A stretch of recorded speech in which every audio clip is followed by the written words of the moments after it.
Hello there. Welcome to another edition of NABS Connect, brought to you by NABS Group, an exciting podcast that showcases insightful conversations that brings impact. I'm your host, Stephanie Na Oboshi Doku, and I have here with me Abraham, aka AB, and Kelvin as my guests. So our topic for the day is the myth and the reality surrounding working in the Gulf. We are going to dive right in, and I'm going to start with AB. So our first question will be, is working in the Gulf only about making money? Well, Do you think it's the only factor that people consider when traveling to the Gulf is okay, so money? money is not always the main reason why people get to work. Yeah, it might be the main reason because of bills, rents, and feeding families, but there are more bigger reasons underneath, like the impact one wants to create in the society, also the experience and the skill that one wants to acquire, and then also building a professional labor trend. You see, yes. So having a foreign exposure is also a major factor to it. Sometimes working locally, you have all the local experience, but when you go outside, you would have experiences that you've not even had before. Things, yeah, especially when it comes to machines and technology, you would get machines and technologies that you've not even seen in your local market. Yeah, so money is not always the problem. There are bigger reasons to it than money, like the skill, the impact, and impacting lives and societies as well. Yeah. Okay. Calvin, do you have anything to add? Yes, I think basically the motive of traveling to some of these countries, falls on, two or three things. Let's take the typical or the ordinary Ghanaian traveling to the Gulf. The motive is one, lifestyle, two, money. Because he or she has heard that Dubai is a flashy country. There are beautiful things there, so he wants to go and see what is there. But then again, we should also understand that you can see some of these things when you are not working. When you are not working, you may not be able to get to it. You get there to see it, but then if you don't have money to explore or to buy or to get to where this, for instance, these shopping malls are, basically it's as you are still in Ghana. So some of these things, yes, experience counts. You get to see some of these things, and then it motivates you and all that. But then the reality is that you need to get hold of a working experience, so that your going there wouldn't be a nuisance to yourself, to your dependents and everybody. So this is what I think. We should the ordinary Ghanaian should focus on work, and then when you get paid, you can be able to fund the lifestyle that you want to live. You understand? Yes. So I think that's where that I do agree on so many stuff. People usually think about the luxury side of it, like working in Dubai, for instance. They only think about the luxury aspects of it, the malls, the nice places you get to experience, forgetting the actual reason why they are traveling, which is to work. Yes. So earn money. If you recall, whenever I'm engaging some candidates who wants to travel to the Gulf, what I do tell them is that you go there to work, and out of this work, that's when you get the money to fund your lifestyle that you want to live. You understand? Because we have the big people in society where they go there to do so many stuffs. But then with you, the average Ghanaian who wants to go there, try as much as you can to go there with some trade where you will be able to fund so many things all by yourself.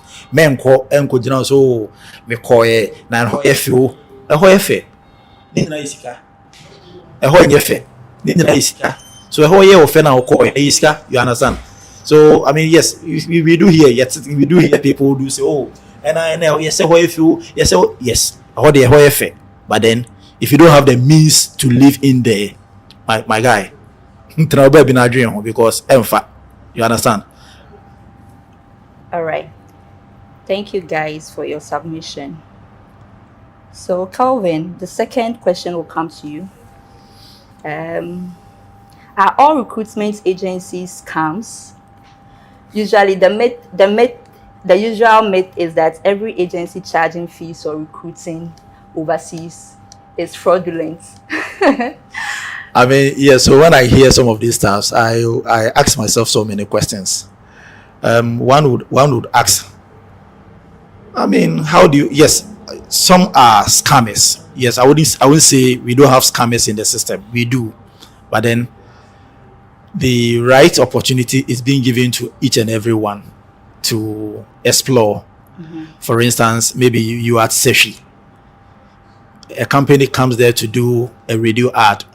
You heard of it and then you want to call to inquire about the processes. So try as much as you can. If you want to travel, prepare yourself well, get to the right people and it will give you the right routine and route for you to pass on and get to wherever you want to go. What do you say? Can we discuss some of the red flags candidates should watch out for when looking for recruitment agencies to travel with? Some of the red flags. So I think let me add a bit to what AB just said. First of all, I think some of these red flags are which you need to watch out is before contacting an agent, get to know the permanent place of these companies. Mm-hmm. Because you can't just reach out to somebody online and then start chatting the person. Yes, that conversation can start from there, but then again, follow up with a call and then meet the person in person. Go to their offices or go to their locations, because traveling is just not about sitting in the flight. It's a process. So once you started the process by way of talking to the person, chatting with the person, the next thing should be his or her location. Go to their location. When you get to some of these places, your instinct can tell you, Charlie, I belong to this place or not. That's true. Because you get to your location and you see that the place is dusty, everything is awkward. Mm-hmm. From there, I'll be able to say, you are but you get to some offices, you can see that offices it's well structured. People try as much as you can. Be a nipa na you only be interrupted. Charlie, then call and all that. We be catch also me visa puni and I'm about orientation and I feel so then you'll be able to see one or two things. So I belong to this place or not. Again, some offices also can be flashy, very flashy, yet they are nothing to write home about. That's true. So some of these things, as a traveler or a potential traveler, these are some of the things that you need to look out for, so that you don't fall into the bad hands of these people. And again, I do tell people that if you are desperate, do not travel. And say we seek a naked town. Don't settle for less or do not travel. Calm yourself down, because why desperate? Unya Togo crowd beko, unya Niger crowd beko. They just want to jackpot. Agree, jackpot is good. Jackpot is good, but then once desperation set in, my guy, men call. If be it we oba we bema or desperation setting in men call, because no flyer be obi who Facebook be audi actually, flyer be obi who Instagram be audi, flyer be obi who TikTok be audi actually. Na usika na yede ben kwa na yede ben eko, but I always say why don't you do something here in your homeland? What you say? So if you are desperate, sister, brother, menko, when you're desperate now, pay genuine traveling advisor, you come to us. NABS, your doors are open. What you say? We will be able to help you. So then our person ticketing, visa acquisition and all that. Ebe assist na ya currently I can say NABS office. you issue direct Dubai visas our office direct. You understand? Yeah. Into nya fiansa na or third party bi ho ansa no abeje no so akwaje that's na Charlie and Tuesday na kita na person the corner because of monetary conversations now cost you 3 months, you know, you don't even, you're not eager to travel again. But then if you get to the right people, my God, Charlie, you back up. I'm on what all. Why? And so I think these are some of the submissions I made to me. I share on that topic. Thank you so much. So the next subject I want us to delve into is this is very common within our society. The usual myth that working in the Gulf is more like trying to find the word to use, more like slavery. Yes, people get mistreated there. You don't have any right there. You are restricted. Abby, what do you think about that? We have to clear this thing out there. Just yesterday, I was telling somebody that there's this great misconception about the Gulf country being scary, or let's use the word slavery. Yeah, but I think in every country there is a labor law, and that is the more reason every employment comes with an employment contract, so that the employee knows what he is signing out for. Yes, so you going out there knows you are going with these benefits, and this is what you are receiving at the end of the month. Yeah, so you have your rights. There is labor law that works in every country, and there are labor commissions everywhere where you can submit your cases to when you are being maltreated or company is going against the contract you sign. Every contract you sign with the company binds you with the company, so you can hold the company responsible on what you signed for. That is what they issued out for you. Yes, so the Gulf country being scary or enslaving people, I think it's a misconception we need to clear from the minds of people. Yeah, working in the Gulf, people have gone there and they have testified to the fact that they've made it in life and gained some foreign experiences. And most of the companies out in the Gulf there are not just Gulf based, but some are some are international companies that have settled in the Gulf. So yes, they have that European or that Asian treatment or those American treatment. Yes, so that is a misconception. Maybe you should check the NABS Facebook page or the TikTok page to hear testimonies for yourself. With that, I think you can believe, because these people are there working. They are free and they are working with much freedom. They have their rights. Even their passports are with them, that they can do anything they want. Like, you see, and there is one thing that we also need to clear. Every country has their morals. There are some, they have their morals that you don't go against. Yeah. And most of these Gulf countries are Islamic nations that they have morals.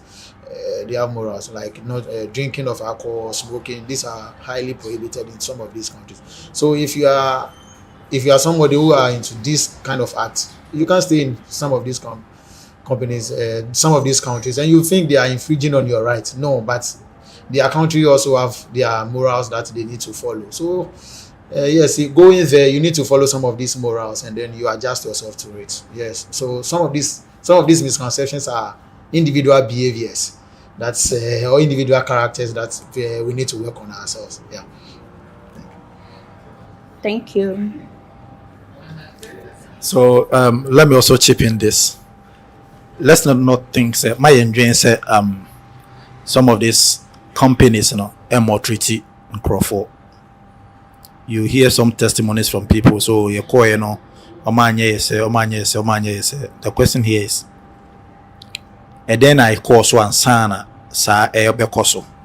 Did you sign with the right people? And if no, they are, then sorry to you. But if yes, they are, I think that you are on the right path, because I don't want to mention some companies, but then I'm sure 100% your candidate I deploy or the last 2 weeks. I mean, normally Sundays in Kwana or shift no.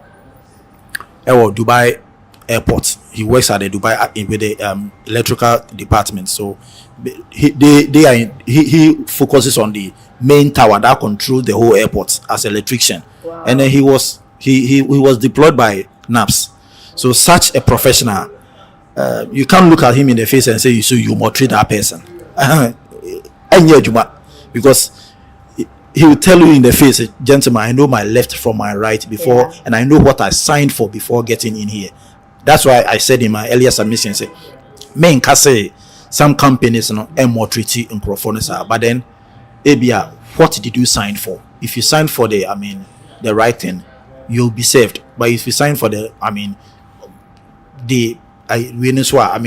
something can be adjusted, what can be done about it for you to, also earn that. Some even don't sign at all. You understand? So let's all be guided by some of these things. Just as I'm saying, as NABS group, we will say it's all right. No, we do hear some of these conversations here and there, but then again, we move in swiftly to intervene on some of the candidates' behalf. So Antenna, that is it. Thank you so Thank much, you. Patience. So at this juncture, we'll go for a short break and we'll be right back.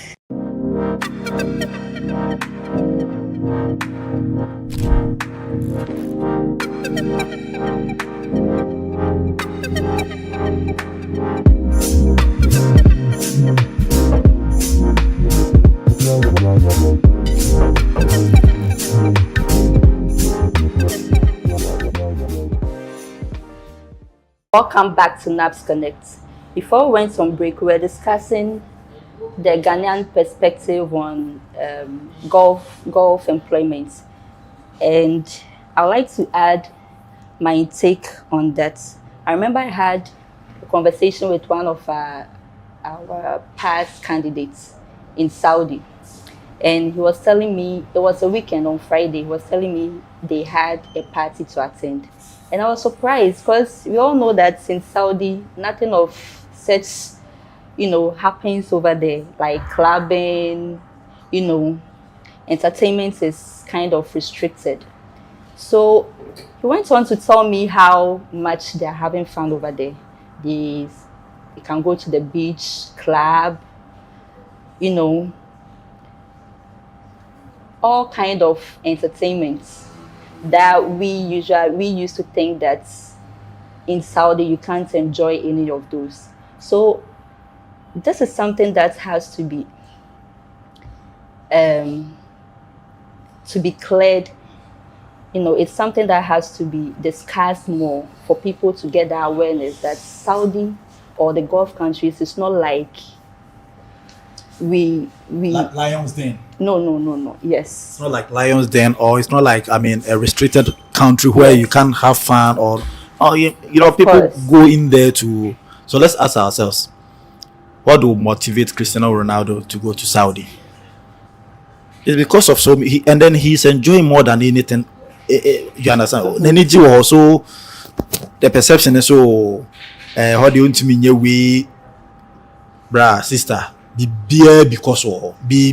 So I agree with you, madam. Yeah. Saudi is trying so hard to, incorporate the cultural differences.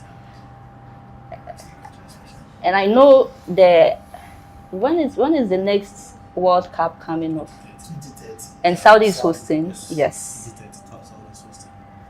And then believe you me, they will bring so many things on board. They will bring so many, because Qatar did same, and then once it's going back to that region, they will try as much as they can to raise another bar. Yeah, that's true. You understand? So it's not like they're trying to make some of their laws and rules flexible. Yes, for people who have this mentality that how they master no, for them to abide by.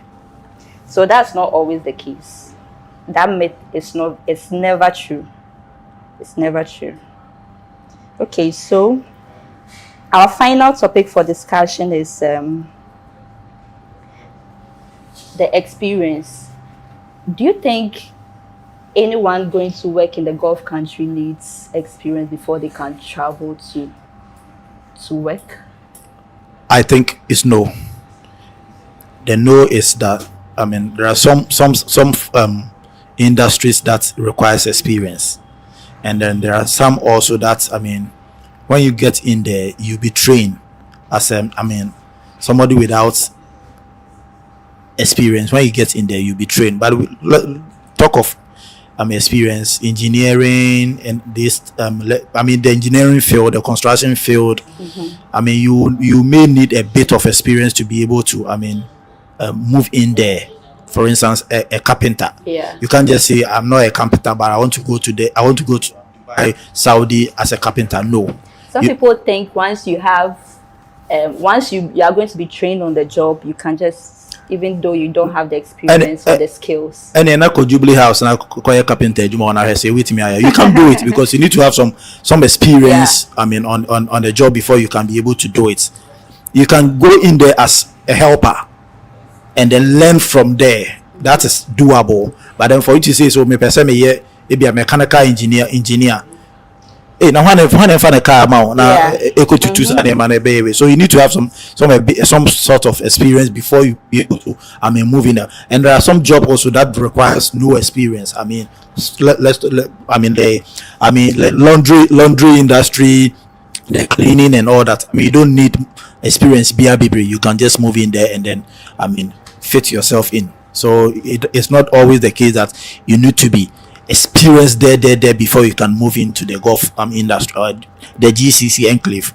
If you have the experience, I mean, based on what you know or what you can do, it's being tailored to you, or the industries that you want to go in there, you can get it. But then those without experience, yes, I mean, warehouse assistant and all that, I mean, out and in out boundaries and all that, you can get some of these jobs which requires no experience for you to, I mean, fit yourself in there. Madam, thank you so much. My boss have said it all. So just like the local market, it's where non-skilled labor requires no experience. It seems like the Gulf, where non-skilled labor like cleaners, laborers need no experience as well. Yeah, so no, you don't need. It's not always the case that you need experience to work in the Gulf. No.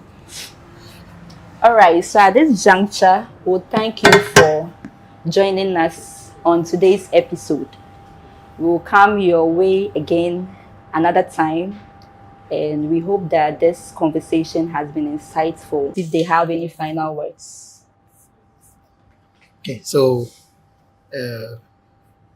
my final words to you out there: the Gulf countries are not a scary place or like a lion's den as you think. Yes, like during our submissions, my boss and my sister said, you have that freedom to live. And you have the free will, you have your rights as well. There is a labor law binding you and the company. So you have everything at your disposal to work and have that freedom and liberty to be yourself. So I would want to clear that misconception and give it a try. Take testimonies from others who have been there, and then you will see what we are telling you is the real truth. Okay. Tell them. Yeah, so I think let me touch on the red flags where, I mean, candidates should be cautious or be careful about their, I mean, spendings, and then also, I mean, the real people or the right people. I mean, I said earlier on that who is right and who is wrong gets to the vicinity of the, I mean, location of the, I mean, of the office. Ask one or two people from there. Based on that, I think you'll be able to, I mean, draw conclusions for yourself and know that, okay, this place is the right place for me to, I mean, invest my money in there or not. If you go there and then, I mean, don't just be in the haste. Take some time and then do your personal background investigation, and then right from there you'll be able to tell that I am certain and clear that these people will be able to lead me to wherever I want to go. So this is my piece of, I mean, advice to the general public out there. Thank you. Thank you so much. So remember, great ideas starts with real conversations, and real impact comes from action. Until next time, stay inspired and keep moving forward. See you again next time. Bye.